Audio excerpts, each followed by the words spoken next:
أعوذ بالله من الشيطان الرجيم. بسم الله الرحمن الرحيم. سورة بقرة ولنې سپارہ. الله سبحانه وتعالى فرمای فإن آمنوا پس کچری دوی ایمان راوړلو بمثل پشان ما آمنت به لکه څرنګه چې تاسو ایمان راوړی دی فقد اهتدوا دی به بس ملار شي دی بس بیا هدایت مومي. هو ان تولوا کچری دوی مخ واړو فإنما هم فی شقاق پس بشک دوی په مخالفت کې او په ضد کې. فسيكفيكهم الله پس زرد چې تعالی پاره وکافي شي الله تعالی د دوی په مقابله کې. وهو السميع الله اوریدونکی دی العلیم په دې پارس باندې. صبغت الله دا وایي چې مونږ د الله رنګ اختیار کړی دی یعنی د الله دین. ومن احسن او څوک زیات ښایسته کیدی شي من الله د الله نه صبغتن د رنګ په لحاظ سره د دین په لحاظ سره.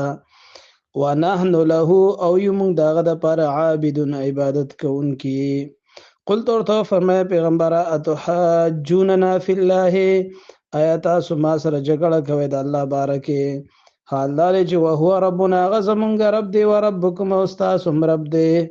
ولنا اعمالنا زمونږ د پاره به زمونږ اعمال ولکم اعمالکم او تاسو د پاره به تاسو اعمال. ونحن له مخلصون او مونږ یو دغه د پاره په اخلاص سره عبادت کوونکی. ام تقولون آیات سوای ان ابراهیم بشک ابراهیم علیہ السلام و اسماعیل علیہ السلام و اسحاق علیہ السلام و یعقوب علیہ السلام والاسباط او داغي اولاد كانوا اوی وهودا یهودیان او نصارا یا عیسایان. قلت ورته فرمای پیغمبره انتم آیات سو اعلم خپویږي ام الله یا الله خپویږي. ومن ازلم سوک زیاد ظالم دی ممن د هغه چانه کتما چې هغه پټوي شهادتن گواهی عنده چې داغه سره من الله د الله نه یعنی د الله مبارکه.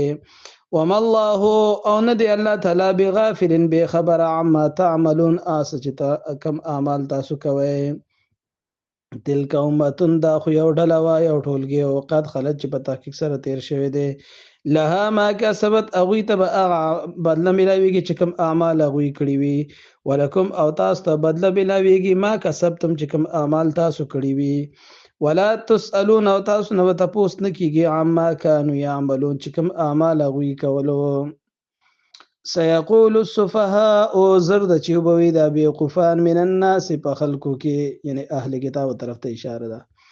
ما واللهم سشي واړه ولدوی یعنی دا مسلمانان عن قبلتهم التي دا قبلنا التي كانوا عليها چې کوم طرف ته ودی مخکون کې.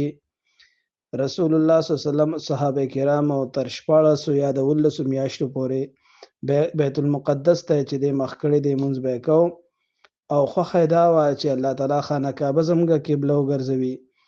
الله تعالی حکم بدل کړو وی د خانه کعبه ته مخ کوي او چې څوک هم راځي تر قیامت پورې بس د غستاسو کعبه ده. نو په دې باندې د اهل کتاب خفو اعتراض کړو ځکه چې هغه د بیت المقدس خپل قبله ګڼله. دا الله دا غوی ذکر کوي. قل ترتو فرمای پیغمبر لله المشرق دا الله د پاره دی مشرق والمغرب او مغرب یعنی الله هر طرف ته موجود دی. الله نه خو یو طرف چې دی نو پټ نه دی. دا خو صرف د الله حکم دی چې الله یې دی خو مخ کوي. يهدي من يشاء الله هدایت کی چاله چې غواړي الی صراط مستقیم نیغ لارې ته. صدق الله مولانا.